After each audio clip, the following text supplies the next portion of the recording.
Alrighty there, folks. We're going to move into some of the inventions of the Industrial Revolution. Probably the most important and influential one of all is going to be the steam engine. Now, the steam engine, the credit's going to go to James Watt for inventing this in 1765. In reality, he is not the actual inventor of the steam engine. It was actually invented by a different man. The important thing with James Watt, though, is James Watt is going to take it from being this kind of cool thing, but not very efficient, to making it an incredibly efficient machine. It's going to look just like this. Okay, so you're going to have this, the water pumped inside. You're going to heat it up. As it heats up, steam creates pressure, which is going to create that piston, which is going to allow the machine to start moving. Okay. Now the other stuff, the exhaust is going to have to be let out, but that's going to make sure if you consistently keep the water in there, keep the pressure up, the steam is going to keep that piston moving, make sure that machines are going to keep working. You can do a lot of different stuff with this steam engine. It's going to be very influential, allowing for pretty much every other invention we're going to be talking about right up now to happen. Next one, boats, baby. Yeah, you got some boats, okay? The boat, Robert Fulton is the important one to do this. He's going to put a steam engine on a boat. He's like, why can't we put these on boats? Works on the anything else. Okay, let's put on a boat.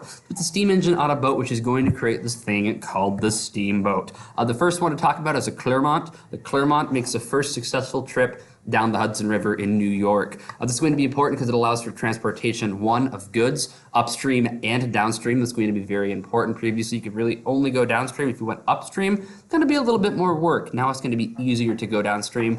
Also, people can now transport goods much, much easier, and people can be transported much, much easier. Next, we need canals, because if we have boats, we got to have somewhere to put the boats. Canals are simply, there's going to be a network of canals created. These are basically man-made rivers. The importance of this is it's going to allow for easier transports of goods and raw materials. Additionally, it's a lot cheaper to transport goods through canals than it is driven by horse-drawn carriage or anything like that.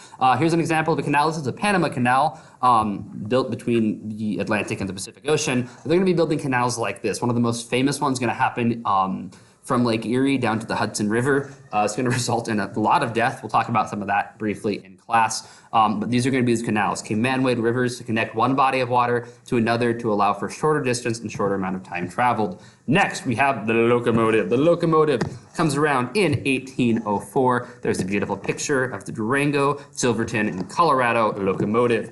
This is a steam engine on wheels, which is important. So basically, he takes the steam engine, throws it on there, and then it's going to be going. Richard Trevithick is the one who invents the locomotive. He's the first one to actually create it. This is going to be important because it's going to allow for efficient transportation of goods over land. We don't need the water anymore. We don't have to have these horse-drawn carriages. We can put it on a set of rails and it'll simply go. The other thing about the locomotive, which is important, is it's always going to go in the right direction unless it derails.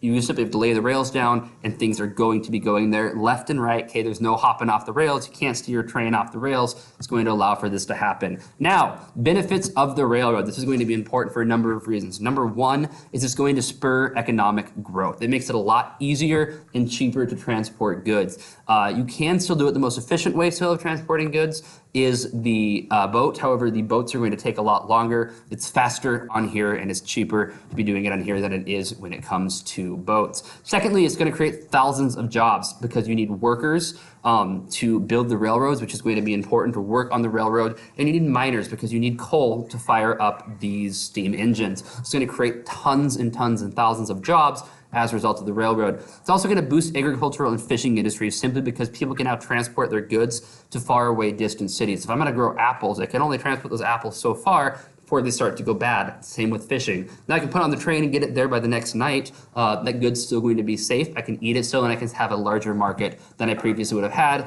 And finally, it's going to make travel a lot easier. It's going to encourage people to take jobs farther away from home. People are willing to go a little farther because it's faster and more efficient to travel those long distances, much easier than before. That is all for now. Comment down below with any questions you might have. Otherwise, good luck.